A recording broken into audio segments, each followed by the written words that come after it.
Welcome to the Paalam Labs podcast, where we bridge business strategy and emerging technology, one conversation at a time.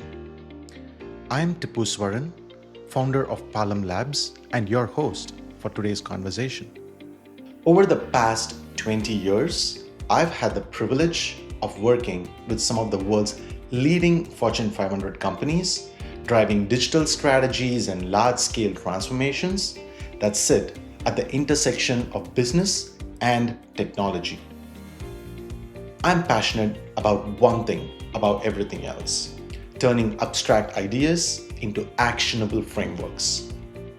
I do that through my thought leadership on Forbes and through conversations like this one, sitting down with industry leaders who are reshaping how we think about business and technology. For today's conversation, let's talk about the CIO.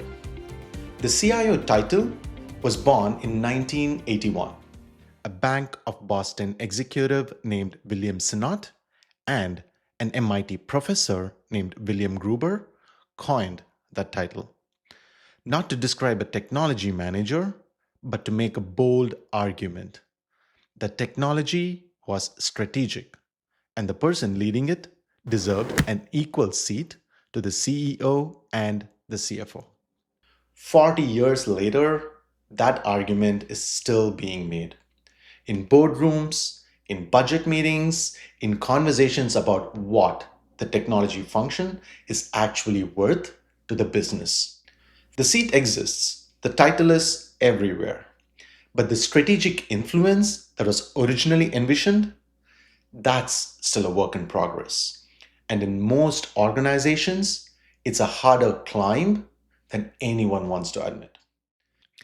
And now, with AI reshaping everything and 94% of CIOs telling Gartner they expect major changes in the next 2 years, the original question is back on the table. What does the CIO actually own? And is the role finally becoming what it was always meant to be? My guest today has lived this evolution from every angle. Charles Wiggins is a global CIO, CISO, and the founder and CEO of AlterEnable, a technology advisory firm, and Centrix, an executive intelligence platform built specifically for technology leaders. He has led technology organizations across industries, built companies while holding the CIO seat, and has one of the sharpest perspectives on where this role is headed that I have come across. The best technology executives are part strategist, part psychologist, and part operators. Charles Wiggins is all three. The gap between where the CIO role is and where it needs to be is exactly what we are here to explore. Let's bridge that gap. Thanks a lot, Charles. Appreciate you taking the time and participating in our podcast. It's an exciting time. There's a lot of ideas that's going around.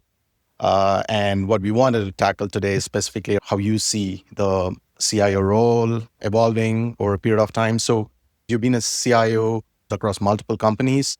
Maybe just a small, quick intro about your journey, how you got there, and a little bit about the one thing that other people should know before taking up that particular role.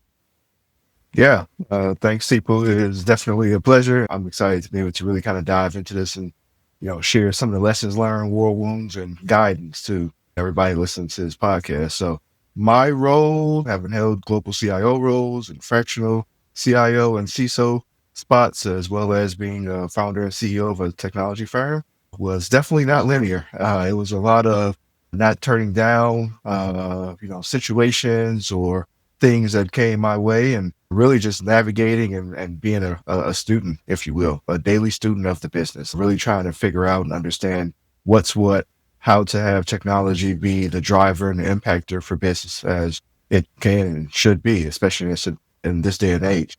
So I think the thing that I would tell everybody listening to this podcast, especially if you're in the technology role, an executive technology role, focus on the business, focus on the impact. You're not doing technology projects, you're doing business implementation, business transformation projects, business innovation projects. And so your ultimate goal is using technology, obviously, to bring value, impact, efficiency to your respective businesses as it relates to the strategy or as it relates to just the evolution of what's possible with technology today. Yeah, that's awesome. So one of the things that you specifically said, student of the business, I love terminology because fundamentally the CIO or any technology is an enabler to what the business needs. And to your point, you got to study the business well enough to make sure that we are able to provide the right technology guidance, which could sometimes go beyond technologies, right? It's not just a solution. Totally. Think about the last time a role you respected got split into many. Maybe it felt like progress. Maybe it felt like politics. Maybe it felt a little like both. That's exactly the tension we're about to unpack. Because the CIO didn't just evolve, the entire technology function around them exploded. The chief technology officer, the chief information security officer, the chief data officer, each one carved out of what was once a single seat at the table. So the question isn't just what changed, it's what that change actually means for the person still holding the CIO title. Was it demotion dressed up as progress, or was it the moment the CIO role finally got the room it needed to become something bigger? Charles has a take on this, and it reframes the entire conversation. So if we can travel back in time, I remember in my early consulting days, whenever I used to go to a client to help with their large-scale digital transformations, technology transformations, the person that I used to talk to was a CIO. The CIO was the sole caretaker of anything related to technology in an organization. That is what it was many years ago. And as time progressed, we see so many different aspects of technology. Like there's a digital officer, data officer. Obviously, the information security officer broke away quite some time back, and now we are starting to talk about the AI officer. So, in your perspective, do you think it's kind of like a maturation of that particular role itself, and how well has the CIO adapted to those kind of I don't want to say competing objectives, but more like people who are taking a little bit away from what the CIO actually used to hold as a single point of contact? Yeah, it's a great question. I was actually just talking to a room full of people about this a couple of days ago, and it was the CIO or CTO, for the organization, respective of what they had, and obviously for other organizations, it might be a VP or a director or IT manager. There was one technology lead, and for larger enterprises, we really started to see that branching out of the CTO role from a CIO role, where the CTO role was maybe more customer technology focused or back-end technology focus, respective to the organization's structure. And then you have the CDAO role pop out of it, and then the CISO role pop out of it. And today, as you alluded to, the CAIO role. And so now it kind of does seem like you have this hodgepodge of competing priorities and competing agendas and siloed teams and siloed structure, which in a lot of large organizations, you really do. Each have their own divisions, their own P&Ls, their own strategies and focuses, and they still have to figure out a way to get all this stuff done and have technology work together in a seamless, integrated, friction-free manner. So that fragmentation, presents a challenge to some CIOs, to some organizations, just because of potential competing agendas or just friction of working in the C-suite. But a really, really good CIO understands that fragmentation did not mean that we lost the empire. We really gained a cabinet. If you want to look at it from a governmental standpoint, where you have the president and the Congress and this cabinet, we really gained a cabinet where we have these various different functions that now can be experts in their discipline. And so I think that has allowed the CIO to do is become, which it really should be, more of a generalist than a specialist, to be able to get a good understanding of the entire business, entire organization, where it's going, and be that focal point of being able to create synergies, be able to make sure that everybody's working from the same playbook so that the CIO now, if you will, is really just governing the borders in between those respective functions. So I would say that that's probably the biggest thing, is just that, for CIOs, it has really created a true opportunity to lead from the front and be that business generalist that understands all the various different parts of the business, understands the technology, understands the global landscape, and can bring it all together. Yeah, that's great. And one of the lines I really like that you said is, it's not like we lost the empire, it's we gained the cabinet. I really love that framing.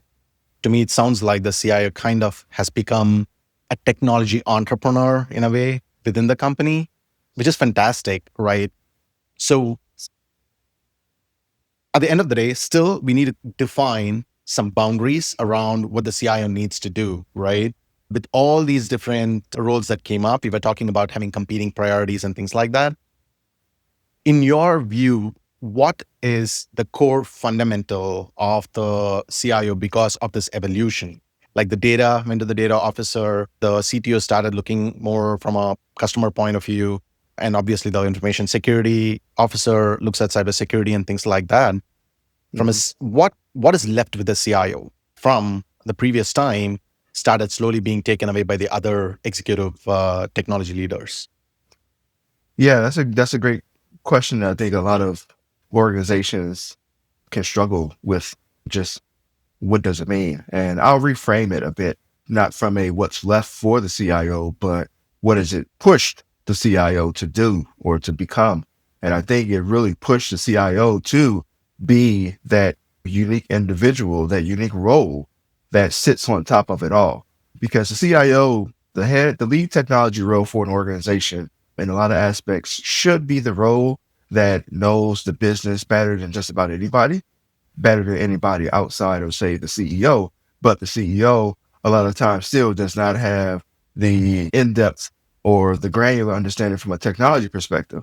So I think it's really created a supreme opportunity for the CIO seat to lead from the front, lead the organization, and be able to be that sort of standard bearer of, okay, how do we bring all of this together? I'll own the interactions between all of the domains, the cross-domain truth. Where does a business actually run? The CISO really seeks to understand and to manage and to maintain risk. The CDO sees data and integration and analytics and insights. The CAO sees models, information, insights, and maybe operationalization. But the CIO is accountable for how it all behaves together in production to keep the business running, but also to innovate, evolve, advance the business, and meet the customer needs. So I think every CIO, every executive leader from a technology standpoint that is leading their technology to really understand is that you have an opportunity to lead.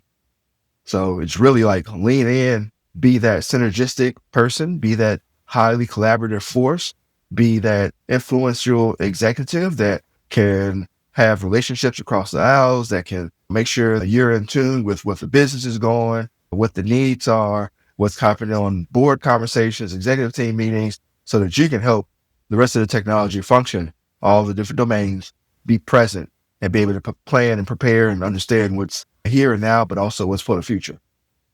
Yeah, that reframing was fantastic. It's not that something got taken away from the CIO, but it's more like they got pushed to do more strategically, if I can put it that way. Yeah. So, the CIO gained a cabinet. The role didn't shrink, it shifted. But here's where it gets complicated.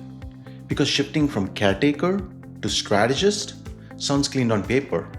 But in practice, it means walking into a budget meeting where the CFO still sees you as a cost line. And making them see something completely different, that's not a technology problem, that's a perception problem. And perception, as it turns out, is one of the hardest things a CIO has to manage. How do you change the unit of account when the entire organization has been measuring you the same way for decades? How do you stop being the department that fixes things and start being the function that drives things. Charles has lived both sides of that equation, and what he shares next is in theory. It's the reframe that actually works in the room. So, as a CIO, and you specifically have worked in multiple industries and with multiple companies, you've kind of like seen it all in a way. Yeah. Have you seen applying that strategic mindset, applying the generalistic mindset? Have you seen any common threads across industry, or more to reframe the question, as a CIO, does it become very different from industry to industry? Or are there some common general principles that the CIO can apply? Because I do see a lot of CIOs these days going from healthcare to becoming a CIO in financial services and, jumping into retail. So what's your take, John, what you have seen across all your roles? Yeah, the industry varies. I mean, you got regulation, you got non-regulation, you got varying types of regulation, and obviously what those constraints become, local versus regional versus global, right? The landscape varies. That is, without a doubt, probably one of the bigger challenges for CIOs to navigate as they are going from opportunity to opportunity. But, the core craft is still the same, right? Your goal is still to turn ambiguity into a sequence of fundable decisions under constraint, meaning that everything that you're doing is aligning the needs of the business, aligning the needs of your sector, your competitive landscape, obviously the technology landscape, because everybody uses technology and these things adapt, evolve, accelerate over time. But being able to understand where you're at, what do you need, and get funding for your work, for the goals, for the innovation, for the evolution. All these things have to go keeping the lights on under the constant constraint. So the things that apply across the board are still same principles. Mm-hmm. As a CIO, as a technology leader, you should strive to know your relative business better than anybody in the business, so that you understand what's going to move the needle, so that you are creating strategies, you're delivering business projects based off of impact, not based off of just having technology across the line. The domain knowledge is rentable. Is it applicable across boundaries? Yes. Whether you're in healthcare or fintech or any other globally regulated industry, some of the same rules still apply. You still have to be compliant, right? You still have to make sure that you have a governance program in place that allows you and the business to be able to navigate with as minimal risk or no risk as possible, non-compliance. So I guess the thing that I would say, if we had to put it in a nutshell, is that good CIOs travel well because they understand that context is rentable. You can move across industries and still make an impact because of the fact that you're just taking some of the fundamentals, but also you being hyper collaborative, hyper communicative across the organization can really translate into success, because now you're able to just really identify what are the things that's going to move the needle for the business versus getting tripped up on the noise and the friction and the constraints as impediments. So two things I want to pick up in that conversation. One, you specifically said it's about keeping the lights on. It's about making sure doing some fundamentals right. The other one, you also mentioned the concept of judgment. If I apply that to the CIO role, traditionally, the CIO was a cost center owner. Hey, I throw something over the fence, IT, fix it up so that I can reduce my costs. Going forward, I can automate it. That's how it was. But then, to your point around judgment, now that becomes a little more strategic, a bit more futuristic, right? So it's a balance between being a cost center person and a strategic person. So my question specifically in terms of what the CIO is actually doing, I understand that's the aspiration. I get it. Are we there yet in terms of what do you see the CIO is doing? It's a challenging question. Are we there yet? Technology has always been seen and probably will always be seen as a call center. So that's the slippery slope. That's the, trying to ice skate uphill battle that we face. And so when you think about it, you're not going to out argue being a cost center because you are. For the vast majority of organizations, technology is an expense, and it isn't an area that really is seen as driving revenue because of just all the variables that go into it. But it also comes down to leadership. So my guidance would be that you're not going to out argue the cost center frame, but you can change the unit of account. And so instead of leading with spend and uptime and some of these KPIs that we have forever, lead with decisions, enable and risk retire. One of the things that I talk to a lot of peers about is that you got to celebrate the wins and you got to celebrate those things publicly. But when you celebrate the wins, it can't be, oh, we rolled out, 5,000 Microsoft Zoom licenses, and this is going to change, something. Or you have to really get good at storytelling to talk about how this is going to enable and impact the business versus it being a thing of where you position everything as we're saving X amount of dollars by doing Y. That's the shift. We never talked about anything in terms of this technology project we're working on, this technology initiative we're working on. Everything became a business initiative, a business enhancement, a business innovation project, a business transformation project. And that reframe really was to start the narrative that we would be able to connect the technology work that we were doing, because undoubtedly it was, to the ultimate business strategy, business goal, business impact. So don't focus on language and lingo of cost center versus not cost center. That'll trip you up, because I'll tell you, your CFO, your COO will always look at you as a cost center. Try to frame the conversation around the impact that's being driven, the impact that's being created by the technology initiatives that you're engaging in, because you have the undeniable opportunity to say, if we are rolling out this platform, if we are evolving our CMS, if we are creating new integrations into our ERP, if we are, migrating data or doing data integrity projects, we are now enabling the business to be able to do all of these various different things that it wasn't able to do before.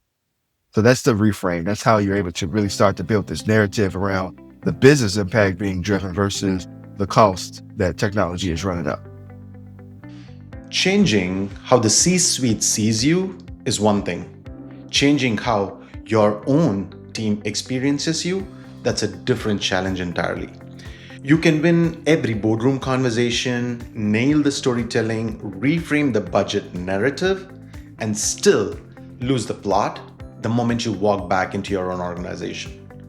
Because the skills that make you credible upward don't automatically make you effective downward. The CIO sits at the center of one of the most complex communication webs in any organization. Up to the CEO and the board, sideways to the CFO, CMO, the COO, and downward to the engineering teams who are heads down executing and counting on you to shield them from the noise. Each direction requires a completely different language, a completely different presence. So, how does a modern CIO hold all that together without losing themselves in the translation? Charles calls it coaching, but what he means by that goes much deeper than the word suggests. That's a great segue into what I wanted to talk about next, because you specifically mentioned a couple of things over there. One around you move away from thinking about cost center and start thinking about what is the transformational impact that you're delivering. The other thing you mentioned was around like storytelling, communications, right? So let's start at the top.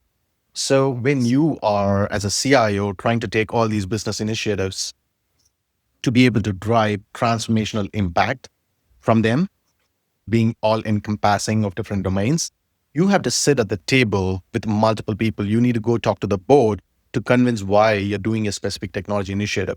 You need to convince the CEO. You need to be able to talk to the marketing leaders in terms of how to position it. You need to talk to the CFO to get the funding.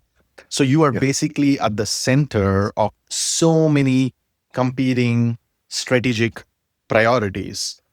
Yes. So how do you manage, or how do you traverse that different communication styles? Because there's going to be a lot of leaders who are not very, uh, let me put it in a very diplomatic way, not very technologically literate, right? Yep.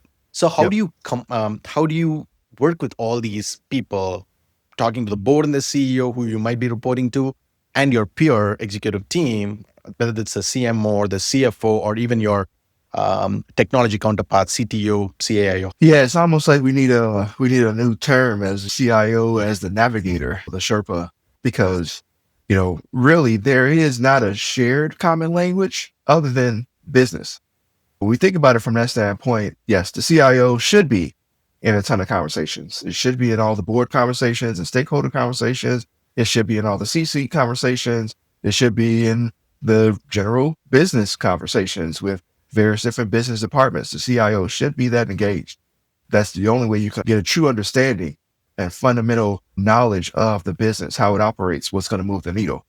But yes, you can't use the same technology transformation conversation, or you can't use the same language talking to your tech team and sprint and stand-ups and all of those meetings versus your CFO in budget meetings, or your COO in operational risk meetings, and your CEO obviously in just global business meetings. Truly play the role of consultant and advisor for the business and for the organization, and being able to translate and being able to identify and being able to communicate what's possible. Because to your point about technology literacy across the board in the organization, yes, nobody knows the underworkings of technology the way true technologists do. People have an idea and understanding of what they think technology can, but a lot of times the missing thing in the business conversations is what is possible based off of what our technology portfolio and stance looks like now compared to where we're trying to have our business go with the strategies, the market landscape, and the goals and initiative and the resourcing that we have. So you got 2 ears and 1 mouth for a reason. You should always do more listening than talking, because if not, that'll come into something else, which technologists complain about all the time, but don't want, which is shadow projects. And so, like I said, really just do a ton of listening, earn that seat at the table, focus on driving impact, but be highly communicative and collaborative in trying to talk about things. One of the things that I do a lot is I will make analogies based off of various different things that we all experience. I'm like, all right, if we're talking about maybe a data project or something like that, I would say, all right, if we're building a house, we're not just going to start building the house, putting slabs of 2x4s and wood on bare ground, right? We're going to build that house on a really, really strong foundation. So if we think about it from the work that we're trying to get into for the rest of the business, this data core, this data framework, this data foundation, that's our foundation, that's our footing, that's going to give us solid ground to stand on, so that everything else that we want to do in the future from a business standpoint, we already know that we have a trusted base.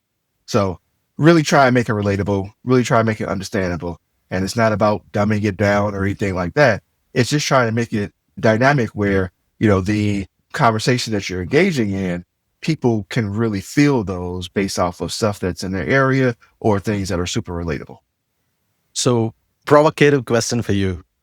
What's the most important thing for a CIO? Should the person be the best translator, or should that person be the best technologist? That is a interesting and I think changing question, or changing scenario.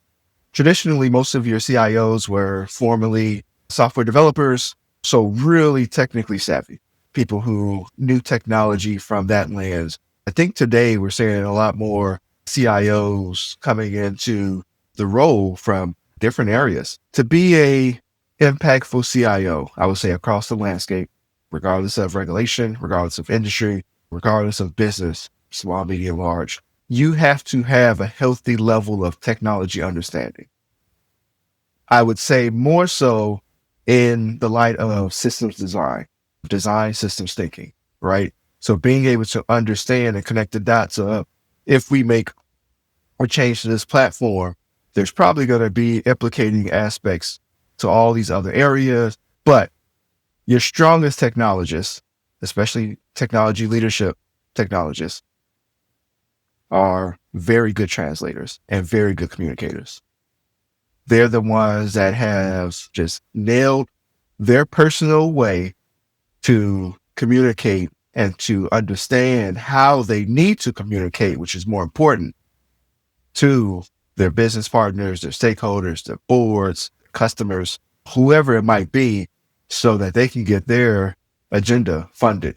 They can get their programs backed. They can keep the lights on. They can have healthy innovation and R&D budgets. So I would say communicator, translator, more the technologist. If I had to give you a split of 100%, I would say 60% translator, communicator, 40% technologist. That's a great way to put it. And let's take it to the next step and probably a more difficult arena, right? So now we spoke about how you manage communications, and you said that's very key, 60% in terms of how you manage it with your peers and the board.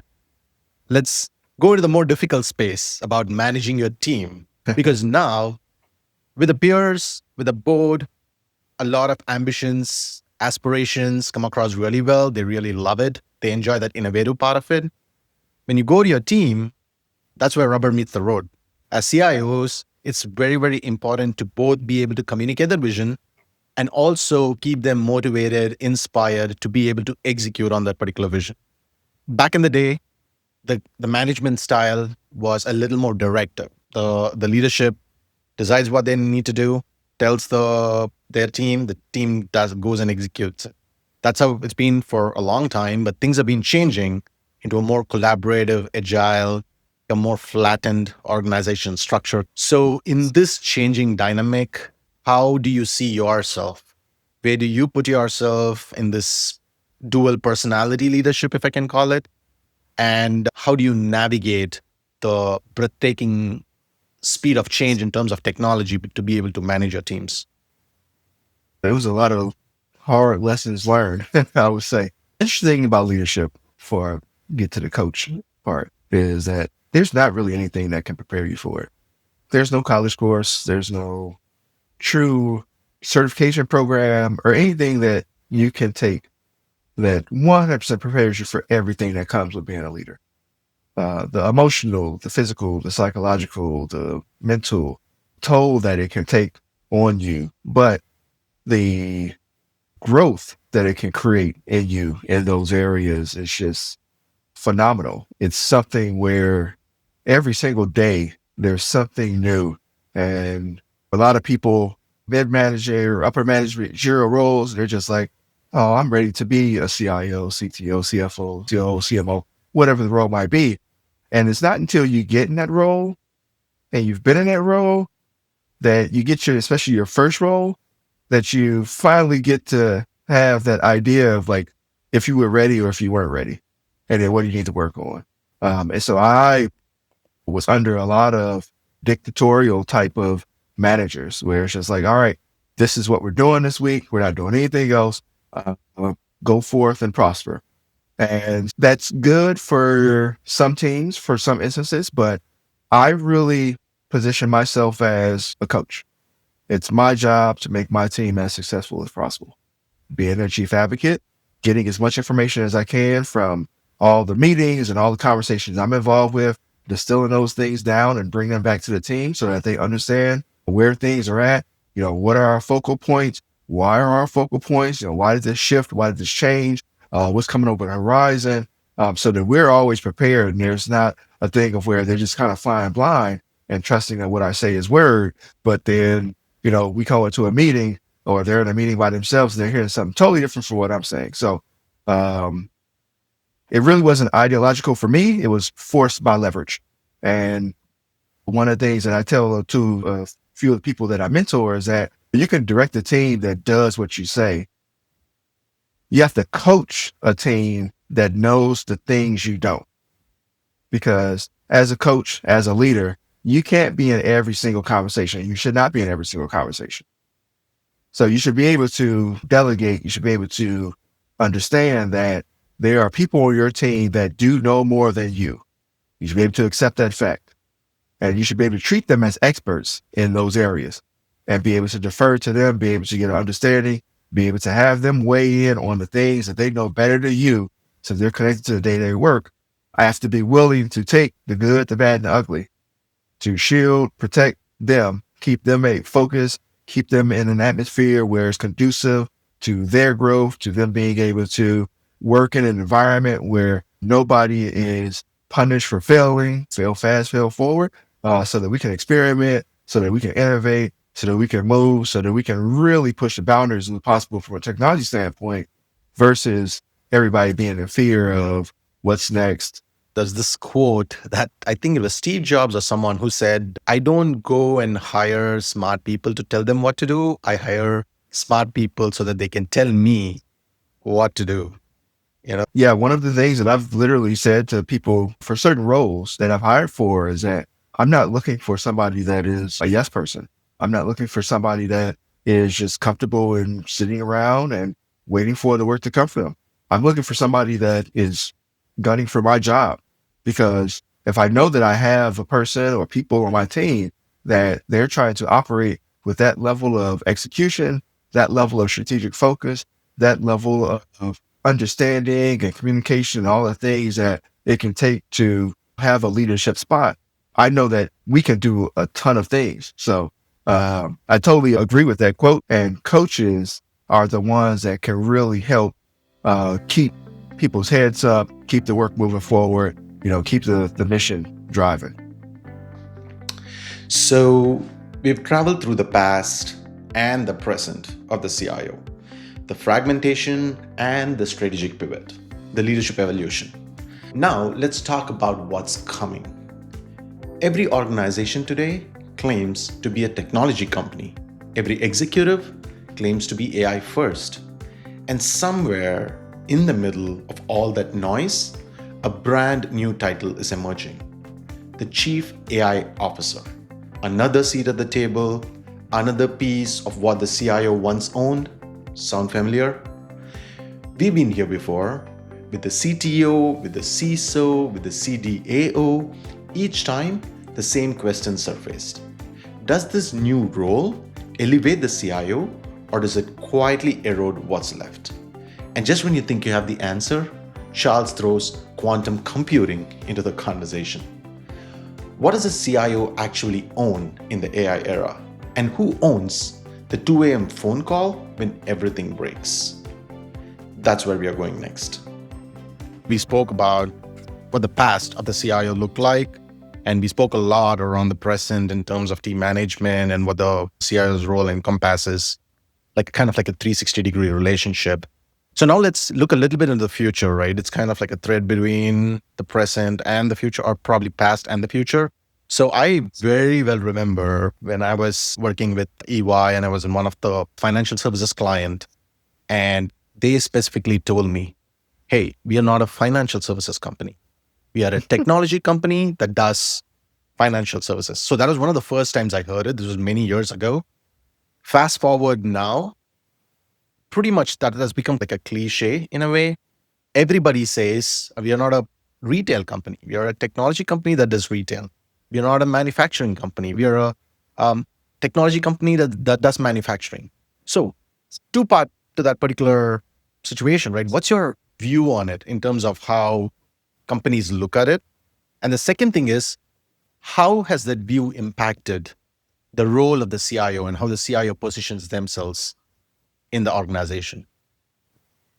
Yeah, that's been coming up more and more. I remember a few years ago, had a conversation with a former board member, and a statement was made that, yes, we are now a technology company.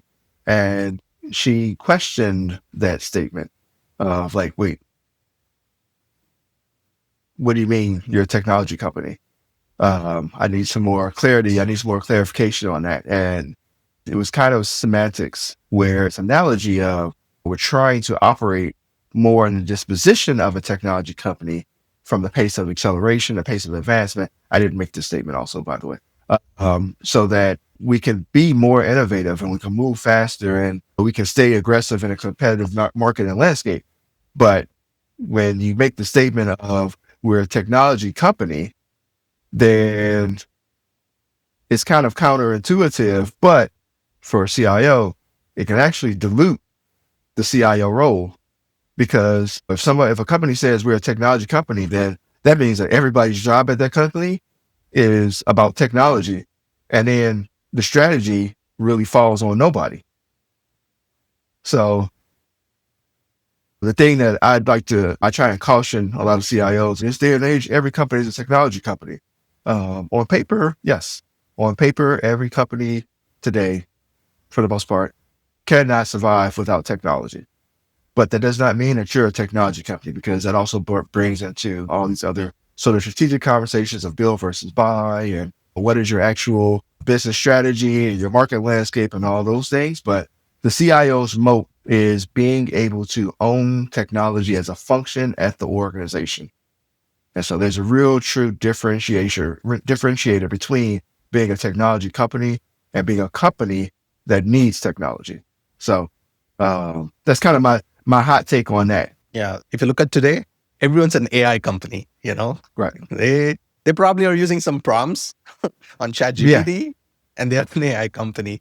But if I can add one more layer to it, do you think that actually, if I put forward the difference between in a large organization versus a small organization, do you think that makes difference in terms of what you said in around being a technology company versus a industry that leverages technology, or would that answer apply to both large and small companies?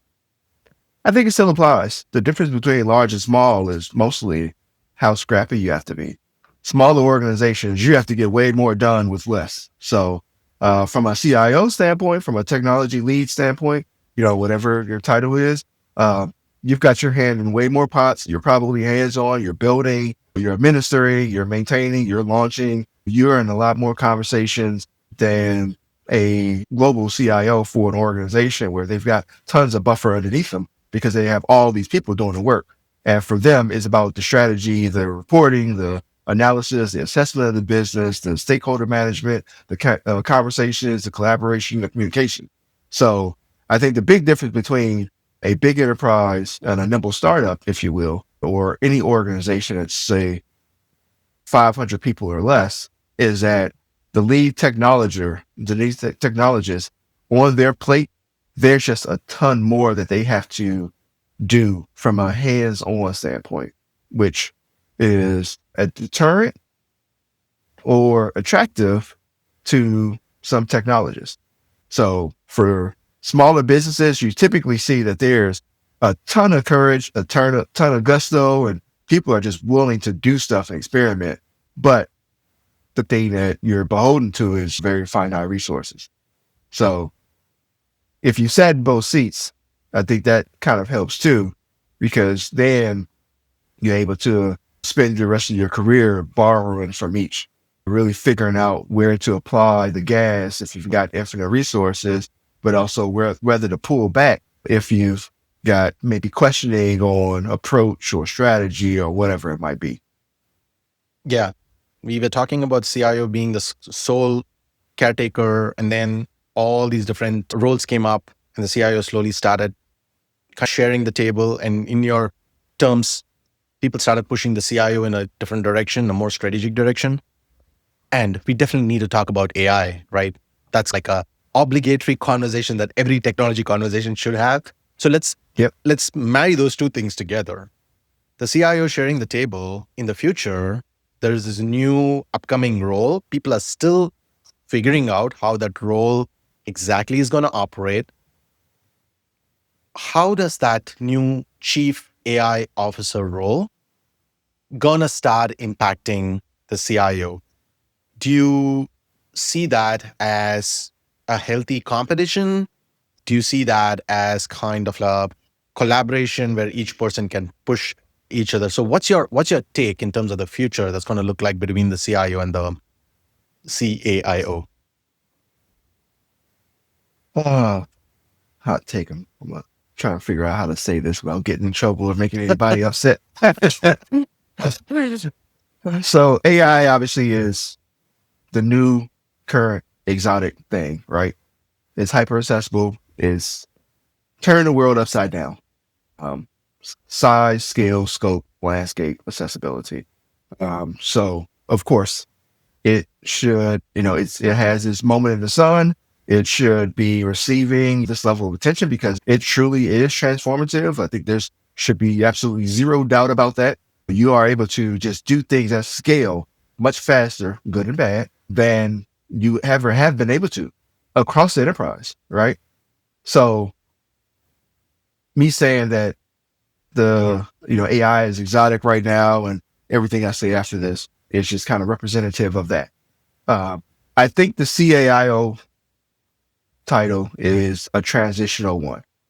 We've seen this with like the CDAO one and with the CISO one. So it's not new. This is something that CIOs have already had to navigate, or CTOs, regardless of what you have at your organization. So it's not new.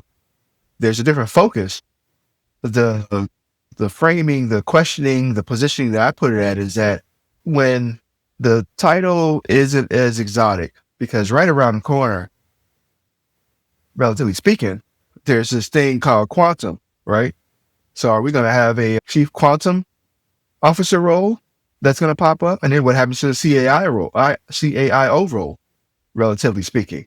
And right now, I think the big thing to me, especially doing some advisory for an organization and CIO standpoint where they're thinking about rolling out a CIO role, one of the things that I've been trying to get everybody to think about is the role and the ownership. So the CIO owns the upside story.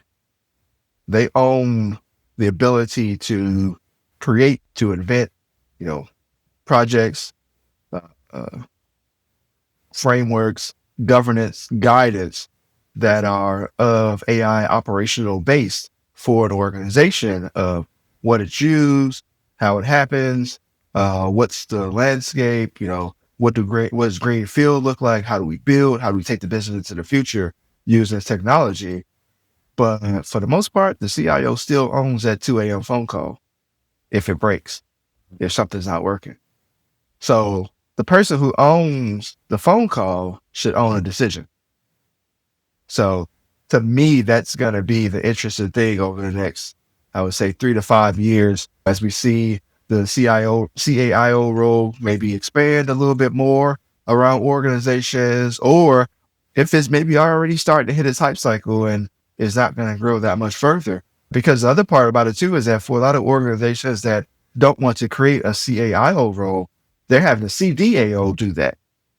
And this isn't a fair comparison, but if you think about 2 or 3 years ago, there was all this communication around the new title that everybody was talking about is going to be the next title of the world, prompt engineer.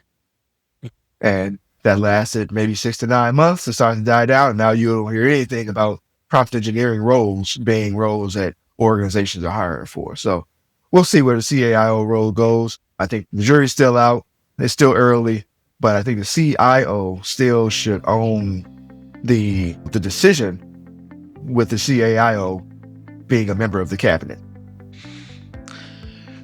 The CIO owns the 2 a.m. phone call. Charles was clear about that. But here's the follow-up question nobody asks. When that call comes in, what does the CIO actually have in front of them to be able to make the right decision? Think about it. Every platform generates data. Every system produces signals. Every vendor gives you a dashboard. And yet, somehow, the person accountable for it all is the last one to see the full picture.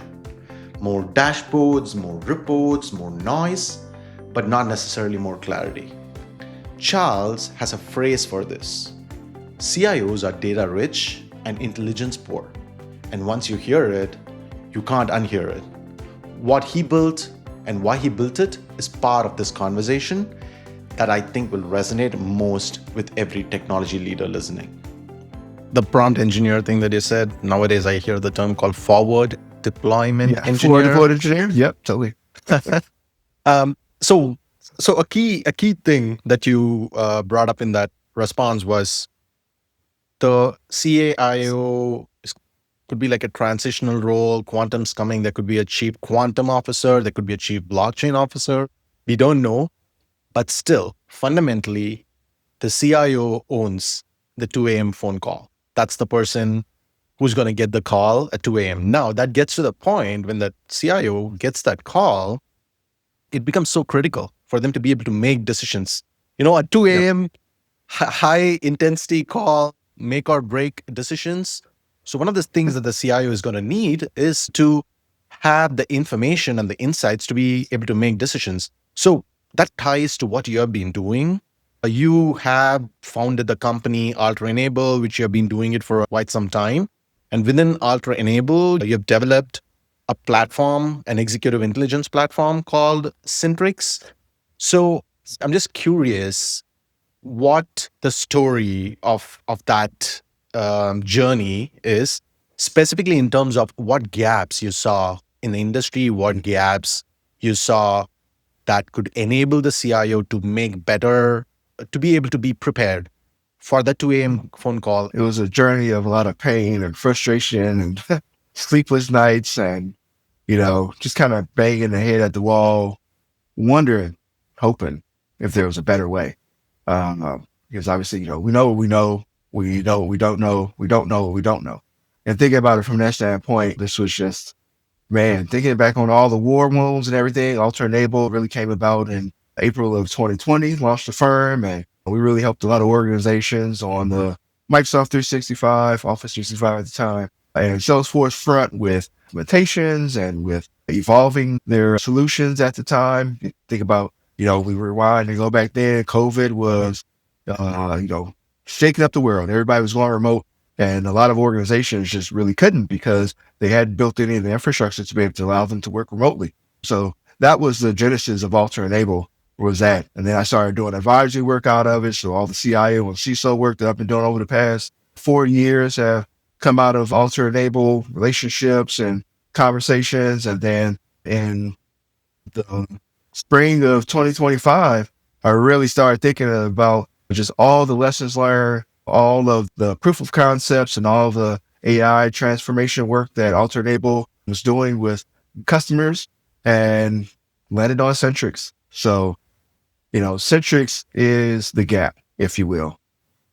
Every provider, every platform that we use, Microsoft 365, AWS, Salesforce, any platform that you use, period, doesn't regardless of the organization, it gives you a console. It gives you information, it's creating data, it's creating signals, it's creating telemetry, but nobody gives you the cross-provider truth. CIOs are very data rich and intelligence poor.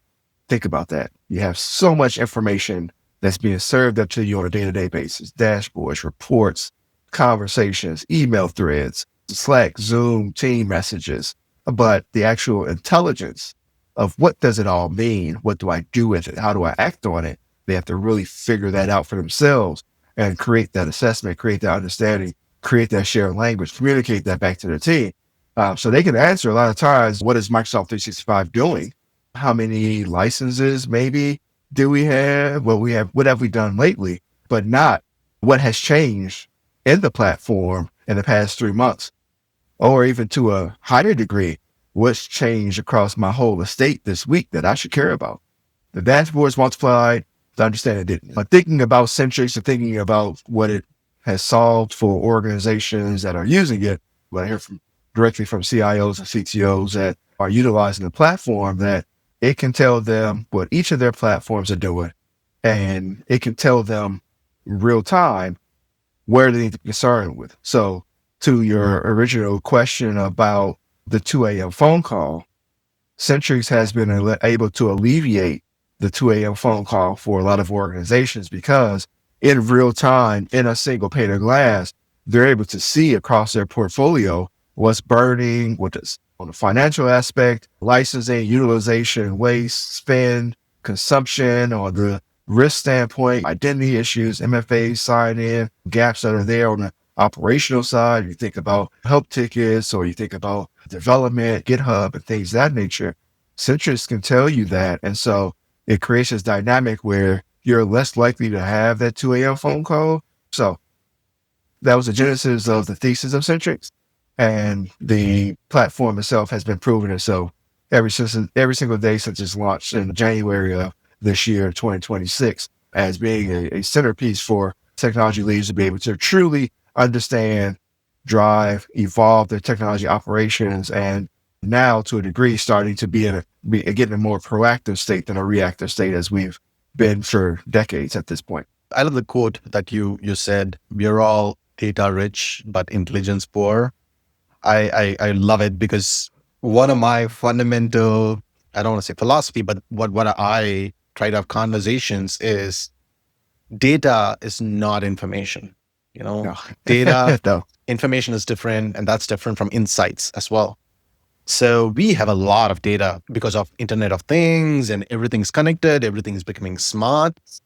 Getting data these days is a lesser problem. It's easy. The concept of how do you mine that data to be able to answer specific questions, and what's your hypothesis, becomes the bigger challenge. So I really love the way you put it. Data is different from intelligence. And at the end of the day, intelligence is what helps us be able to be ready to make those 2 a.m. decisions, and not even get to those 2 a.m. phone calls. Like you mentioned, you become more predictive. Instead of being reactive, you become more proactive to be able to address a lot of challenges. Yeah. And if you take it a step further, you think about it. CIOs, CTOs, VPs, like, they shouldn't be the only ones with the intelligence, right? Mm-hmm. When everybody else on the team is operating in data and doesn't understand what does true executive technology leadership intelligence look like from the data and the numbers that are in there. If I have somebody on my team and they're looking at Microsoft 365 spend, I want them to be able to look at that number and say, oh, okay, we're spending $200,000 a year on Microsoft 365 licenses. I also want them to be able to look at the fact that, okay, well, but, we're paying for 7,000 licenses, but we only are using, meaning we only have assigned 5,200. So we've got 1,800 licenses that are just sitting around. So that's 1,800 licenses in costs that we're wasting every single month. This is the level of intelligence that you should be able to have across your technology team, so that now they're operating and they're looking and they're understanding this might actually been doing more harm than good. As we look at the numbers and we put intelligence, we assess what these numbers actually mean, versus just raw numbers of being like, okay, $200,000 to spend on Microsoft 365. We budgeted $250,000. We're doing good. That was fantastic, Charles. We spoke a lot about all the way from where the CIO started to what the CIO's responsibilities are today. How do you envision them moving forward into the future? And we spoke about what the CIO needs at the crunch situation, specifically around data and intelligence, to be able to make those critical decisions. So let's wrap it up with one final question, but two audiences, right? One part of the audience is, if you had one suggestion to the board or the CEO in terms of how do you reimagine the future CIO, what would that be? That's one. The other audience is someone who wants to become a CIO, someone who's aspiring to be that particular person in this ever-changing landscape that we spoke. Would be our suggestion for that particular person? So the CIO, I think the first thing I would have done is, because the CIO role, I think it really started to pop up around like the mid 80s. I would probably have not had the I in there for information, because there wasn't a ton of information in the 80s. Yes, organizations use technology and it was data being created, but I probably would have gone with something different. And I will say today, I believe the CIO is more like a chief decision officer, something along the lines of how strategic in nature the role has become. The CIO is not today, this day and age, accountable solely for systems staying up. They're accountable for enabling the organization to be able to make better decisions faster. And so thinking about it from that standpoint, that's why I talk about it, or I position it to other CIOs, to other technology leaders, as it's an extreme opportunity to be able to lead from the front. Because while the CEO is creating the roadmap, they're creating the culture, they're creating the trajectory. If you think about the airplane, right? They're the ones saying, all right, this is the destination, and everybody else is in there. You may have a CFO that's the wings. You may have a chief sales officer that's the engines. You may have a chief marketing officer that is the cockpit. The cabin and the all the things inside of there. But the CIO is a person that's holding all of it together, so that decisions on where we're going happens at scale and at pace, and that everything is also reliable and can be depended on. But then also that it has an idea of, okay, this is our airplane today. Based off of where we're going 3 to 5 years from now, what does our airplane need to look like and how does it need to operate? The CIO also has to be able to understand and be able to forecast, predict, create initiatives, get funding for, create the landscape for that. And then for the aspiring CIO, for the person that wants to get to technology leadership, you got to have a lot of stress, a high level of stress. You got to have a high level of understanding. You also have to be very collaborative. But the thing I would say that probably would serve them the best is that they need to learn the P&L better than the people who own it. The day that you can argue strategy with no technology on the agenda as a technologist is the day that you stop being staff, if you will, and you start being the line. You start being the person that is invited into the room, the person that is depended on to help shape and form where things are going. So technical skills will get you there. They definitely can get you the title. They'll definitely get you a good foundation and a base to understand the work, to understand what's possible, to understand what alternatives and options you have. Your business fluency is a thing that's going to keep you there and a thing that's going to make you extremely impactful. Yeah, that's a great encapsulation, because the CIO cannot just be a technology person. They need to become a business person first. It's not enough to understand the architectures and what makes the airplane run, but it's about understanding the P&L, how effectively, efficiently can we get there, understanding the growth and the revenue and how the technology can actually impact it, be that fulcrum between business and technology. I appreciate you giving us a huge history lesson in terms of what the CIO was, where the CIO is today, and what the CIO can actually think about going forward into the future. Because the CIO role has been evolving over a period of time. Maybe we can have this conversation in 5 years and the CIO would be doing a completely different thing with 10 other technology leaders, right? Thank you, Tipu. Yeah, this has been great. I 100% believe that CIOs, technology leaders today, are operating in an environment unlike any other environment, that just there's opportunity all over the place to really make an impact, make a name for yourself, be able to truly drive businesses forward. So that's what makes it exciting to me to talk about this, and why I can talk about it all day, every day. It's just because of the fact that there's just so much, that the ceiling, has just been raised so high. So thank you for having me on. This was great. Yeah, maybe we revisit and we can see how wrong I was in a couple of years on some areas or something like that. But yeah, this was fantastic. Love the opportunity. Appreciate it. Yeah, I'll put some time on your calendar for five years ahead so that we can come back and revisit this conversation. Yeah, totally. That's awesome. Yeah. Thanks a lot, Charles. Appreciate it. And that's a wrap on our conversation reimagining the role of the CIO, one of the most underestimated seats in the C-suite. I want to thank Charles Wiggins for bringing his experience, his candor, and his perspective to this conversation. If you want to continue the conversation with Charles, his LinkedIn details are on your screen right now. Feel free to reach out.